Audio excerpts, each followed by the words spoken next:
kiza mu ijuru nuko uzawarihanye ibyaha byawe ukwemera ko Yesu ari umwami n'umukiza ukamwizera ukera imbuto zikwiriye abihanye. Ibyo byo bizaguhesha itike yo kujya mu bwami bw'ijuru, kubana n'abakomeye, kubana n'inshuti, kubana n'abayobozi bakomeye cyane, kugendera mu mavewiti ntabwo ariyo tike yo kukujyana mu ijuru, ahubwo tike izakujyana mu ijuru. Uzajya gukora ibitangaza turi kumwe, nanjye akama gukora ibitangaza, none dore ngiye baramfunze, ngiye muri gereza, nyamuneka ese byashoboka ko naraje guteguriza Yesu byarangiza bakanjyana mu buroko?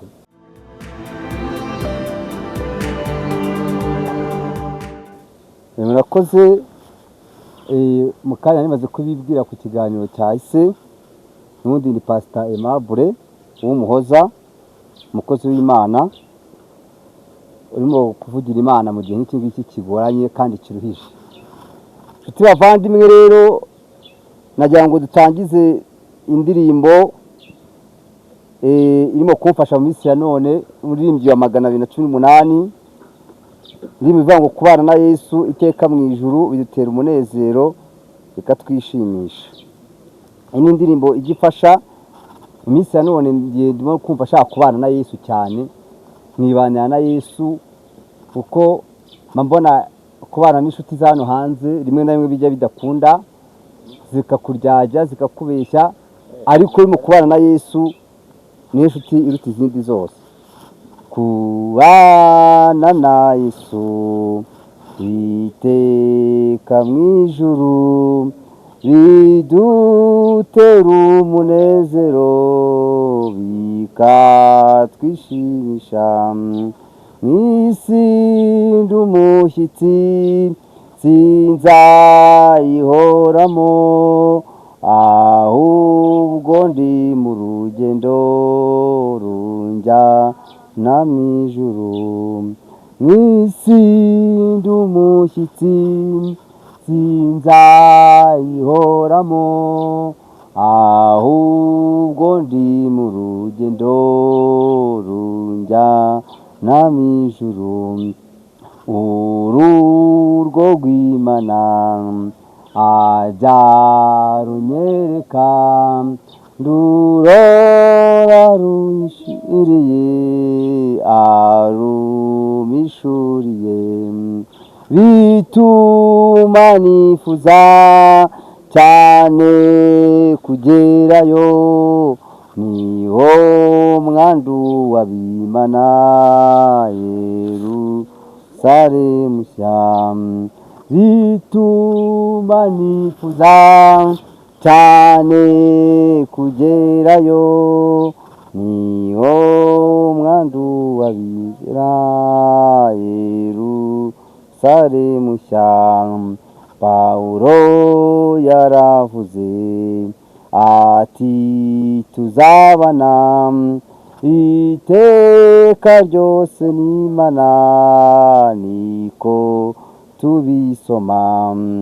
Iryo sezerano urisohoreze, tubane no muri isi urundengera.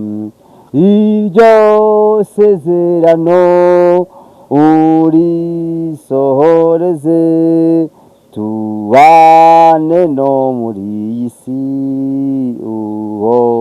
urundengera. Nungenze utyo mwami umwuka nuhera, urupfu ruzanyinjiza aho batagipfa. Niyo nzakumenya mukunzi mukiza, niratira imbere yawe ko tuzahorana.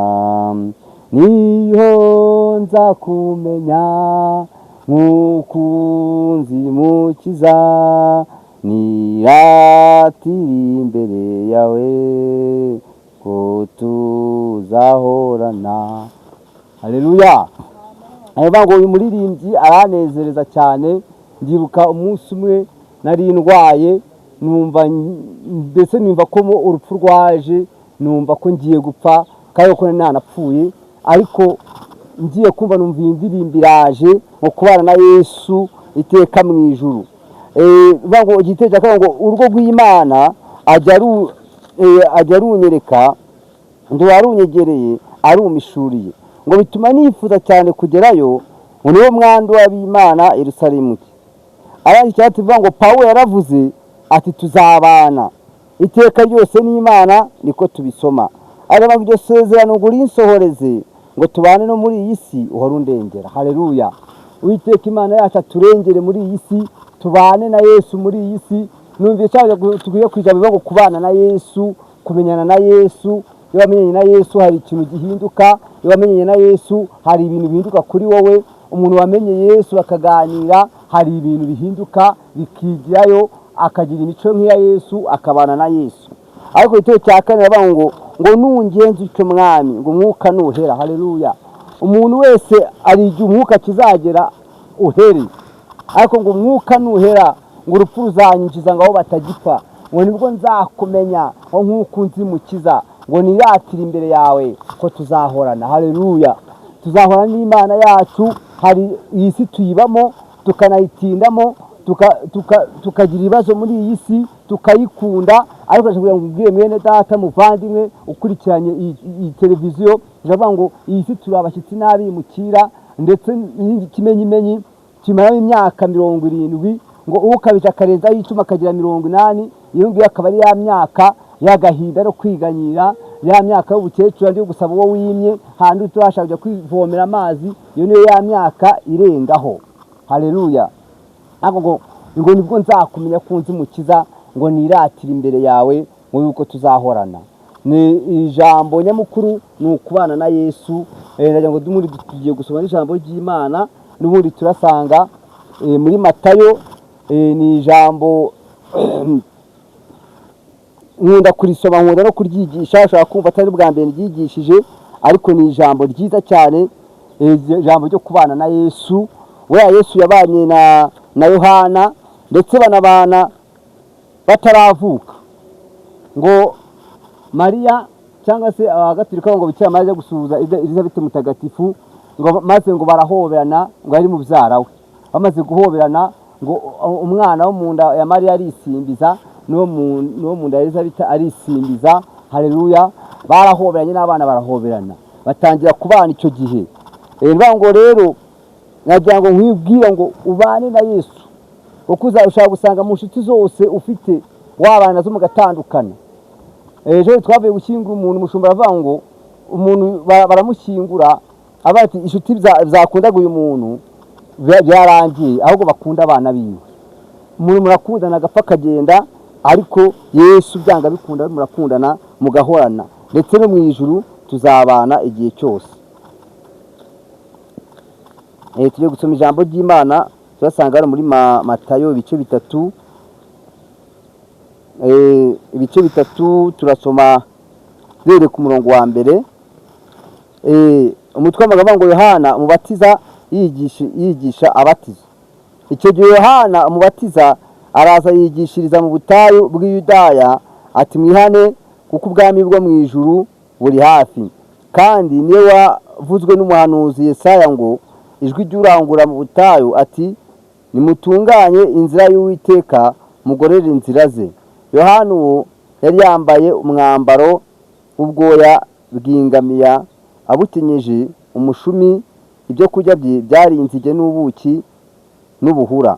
Maze ab'i Yerusalemu n'ab'i Yudaya yose no mu gihugu cyose giteganye na Yorodani bose barahaguruka bajya hari abatiza mu ruzi rwa Yorodani, bavuga ibyaha bakoze. Tugeze hakurya ku murongo wa 13 atubwiye ngo kubatizwa kwa Yesu. Icyo gihe Yesu ava i Galilaya aza kuri Yorodani, asanga Yohani ngo amubatize. Nawe ashaka kumuhakanira ati ko ari nge wari ukwiriye kubatizwa nawe, none ni wowe unsanze? Yesu aramusubiza ati emera ubikore, kuko ari byo bidukwiriye ngo dusohoze gukiranuka kose. ahera ko aremera. Yesu amaze kubatizwa uwo mwanya ava mu mazi, ijuru riramukingukira, abona umwuka w'Imana amanuka asa n'inuma amujyaho, maze ijwi rivugira mu ijuru riti, nguyu umwana wanjye nkunda nkamwishimira. Twakira ijambo ry'Imana. Niyo ngo Yohana uyu nguyu yari integuza ya Yesu. Nkuko ibyo ni ibintu dusanzwe tubizi, Yohana ni waje gutegurira Yesu.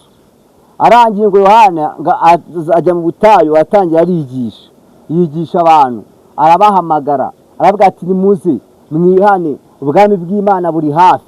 Haleluya. Aravuga ati ubwami bw'Imana buri hafi, nyamuneka nimuze mwihane.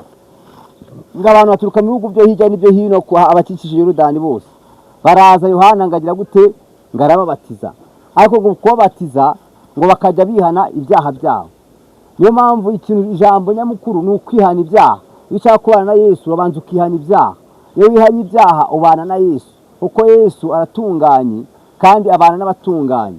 Yohana Batista rero azateguza inzira za Yesu, aravuga ngo nimwihane ibyaha byanyu, dore ubwami bw'ijuru bugize gute? Buri hafi.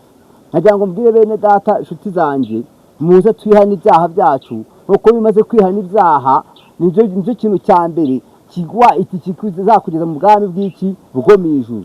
Tukimara kumva ko ubwami bw'Imana bwegereje, kandi ubwami bw'Imana ntabwo ari ubwami bw'amagambo, ntabwo ari gupfa kugenda mu kigare ngo ndi pasiteri, ngo ndi umuririmbyi, ngo ndi umudiyakoni. Ibyo ngibyo ntabwo bizakora mu ijuru. Iki kizakwinjiza mu ijuru ni uko uzaba warihanye ibyaha byawe, ukwemera ko Yesu ari umwami n'umukiza, ukamwizera, ukera imbuto zikwiriye abihanye.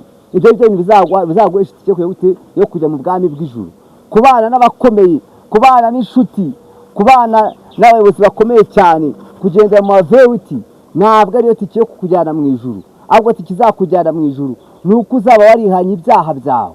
Nagira ngo inshuti bavandimwe mbabwire abari hirya no hino mu Rwanda, mu mahanga, mu migabane yo hirya no za Aziya, za Oceania, muri Amerika, mugize amahirwe yo kumvira ijambo. Nababuriraga kugira ngo mwihane ibyaha byanyu. Navuga ngo twihane ibyaha byacu kuko ubwami bw'Imana buregereje. Niko Yohana Batista yaje avuga integuza za Yesu, ngo nuko ngo abantu ngo barihana. Nawe uri muri Amerika wabasha kwihana ukemera kumvira ijambo. Ese wari uhugiye mu biki? Ese wumvaga isi igiye kurangira, cyangwa umva isi yaryohereye? Isi ngo yabaye umubeya, abantu urimo kubaryohera. Isi yababanye ishyushyu, abantu ntabwo kwita ku iherezo ryabo. Ariko icyaba cyiza niba ruzi ko hirya y'iyi si, hirya y'ubu buzima hari ubundi buzima. Hirya y'ubu buzima hari ijuru. Haleluya. Kandi iryo juru rizagerwamo n'abantu bihanye, bakemera ibyaha byabo, bagaca bugufiya, bakera imbuto, bakemera ko Yesu akiza ibyaha. Nicyo cyazanye Yesu kugira ngo adukize ibyaha byacu. Yemera kubambwa ku musaraba, apfa urupfu rubi rw'agashinyaguro kugira ngo ngiye mbone agakiza, kugira ngo wowe ugire gute? Nawe ubone agakiza. Nshuti muvandimwe rero, nagira ngo nkubwire ngo igihe ni iki cyo kwihana. Kwihana ntabwo ari ejo, ahubwo iki cyo kwihana ni kano kanya. Iri jambo wari ukwiye kujya gute? Wari ukwiye kwihana. Nta kindi kibisaba, ni ukwemera ibyaha byawe, ukemera ko Yesu yadupfiriye, ukoga mu maraso ya Kristo, ubundi akakweza. Naho ubundi bindi twibeshyamo ngo tuzajya mu ijuru, ngo tuzagenda gute? Waba umuririmbyi, waba uvuga butumwa, kuvuga ubutumwa ntabwo byo bizakujyana mu ijuru. Ahubwo uzajyanwa mu ijuru uko wihanye ibyaha byawe, ukemera Yesu ko ari umwami n'umukiza, ukemera Imana Data wa twese, kandi ukagendera mu mategeko n'amabwiriza by'ijambo ry'Imana. Yohana Batista rero amaze kuza, nicyo kintu yari integuza Yesu, ikintu ateguje abantu kugira ngo bihane, uko ngo ni mwiyarde Mesiya araje. Ngo amaze kubatiza abantu, ngo Yesu nawe ngo ava i Galileya, ngo aramanuka aragenda amusanga kuri Yorodani. Amaze kumusanga kuri Yorodani, aramubwira ngo ndashaka kumbatiza. Yohana Batista avuga ati se koko nyakubahwa Yesu, urabona nanjye wari ukwiye kukubatiza cyangwa ni wari ukwiye kumbatiza? Yesu aramubwira ati mbatiza kugira ngo dusohoze gukiranuka kose. Haleluya. Abantu rero uvuga ngo umubatizo wa mbere nyawo ni umubatizo wo kwihana ibyaha. uwa kabiri akazaho umubatizo wo kujya mu mazi. Kujya mu mazi ni ukugira ngo usohoze gukiranuka kose. Nubwo wabatijwe inshuro 1000 utihanye ntabwo uzabona ubwami bw'ijuru, ariko niwihana byonyine nawe wakihana ugapfa utarabatizwa mu mazi menshi, ndakubwira ko byanga bikuru uzajya gute uzabona ubwami bw'ijuru. Haleluya! Ubwami bw'ijuru nibwo bwa mbere kandi nibwo duharanira. Bakuvuga ngo ibyo wakora byose, niyo wakubaka isengero zingana gute, niyo wakubaka urusengero ukagubaka ukajya ama etaje 100, ariko utarihanye ibyaha ntabwo uzajya mu gihugu cyo mu ijuru. Ndakubwiza ukuri, nubwo waturama miliyoni waturama amamiliyari, ntabwo uzajya mu ijuru. Ntabwo uzajya mu ijuru ko watuye amafaranga menshi cyane, ahubwo uzajyanwa mu ijuru nuko wihanye. Gutura ntabwo ari bibi, ntabwo birwanya, ni byiza, ariko uture ufite n'umutima ugize gute wihanye. Nuko ijambo ry'Imana ngo nujya gutura ituro ryawe ukabona hari umuntu ufite icyo mupfa, banza ugende umusabe imbabazi, mwiyunge. Numara kwiyunga mubone kujya gute kujyana ituro ryawe, nibwo uzajya gute nibwo rizemerwa. Inshuti bavandimwe rero, Yesu aramanuka araza nawe arabatizwa. Ngo amaze kubatizwa twabonye ko ngo umwuka wera yaraje ngaramanuka ngameze nk'inuma, ngamugwa ku bitugu, aravuga ngo uyu ni umwana wanjye nkunda kandi unyizihiza. Haleluya! Ngo umwuka wera yaraza. Niyo mpamvu abantu benshi tuma kubatiza benshi buzura n'umwuka wera bari muri Yorodani. Umwuka wera akaza kuzura umwuka wera. Haleluya! Imana yacu yahabwa icyubahiro. Nagira ngo nkubwire ngo kubana na Yesu ni ibintu byiza cyane. Kubana na Yesu bitera umunezero. Kubana na Yesu bikiza umwaku. Kubana na Yesu bikiza inyatsi. Abantu b'isi ya none barimo kujya kubapfumu ngo bagiye kubakiza inyatsi, ahubwo bakabateza inyatsi. Yesu niwe wenyine ukiza inyatsi. Nubana na Yesu byose bizajya gute bizashoboka. Twagiye tubana inshuti nyinshi cyane, tukaziguriza amafaranga bakatwambura, ndetse ahubwo bamwe bigaheraho biba kuba mwatandukana kwa kuba muguje amafaranga akayakwambura, kuba hari icyo mwavuganye akakubeshya, byonyine yamara kubona ko yakubeshye akagucikaho, kubera ko wabanye n'inshuti zo mu isi naga ari inshuti z'iki zo mu ijuru. Nare yavuga ngo inshuti muvandimwe bana na Yesu, kandi bana na Yesu azagukomeza. Ibana batita ngo iyo ugiye imbere gatoya yaje gufatwa arafungwa, bamujyana mu nzu y'imbohe. Bamaze kumugeza mu nzu y'imbohe, ngagiye kumva ngo yumva Yesu arakora imirimo n'ibitangaza. Ngarangije abwira abigishwa batari kwa muzi n'ikindi, mugende mumbarize wa mugabo Yesu atari ku bundi ni wowe.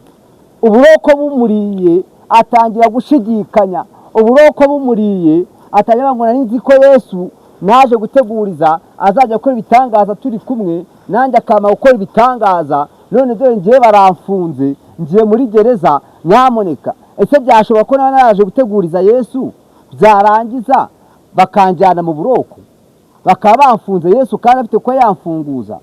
Ngo nuko ngo abigishwa b'Abana Batista ngo baragenda basanga Yesu ahantu yarari arimo arakora ibitangaza. Banje ngo baramubwira bati Yohana Batista yari kudutumyeho nyakubahwa ngo tukubaze ngo ese ngo ni wowe cyangwa se dutegereze undi? Atirega bana ntabwo bizi banamufunze. Azavuga ko Yohana Batista bamufunga nta nubwo Yesu yigeze ajya kumusura, ahubwo Yesu yakomeza yivugira ubutumwa, ntabwo yamusuye.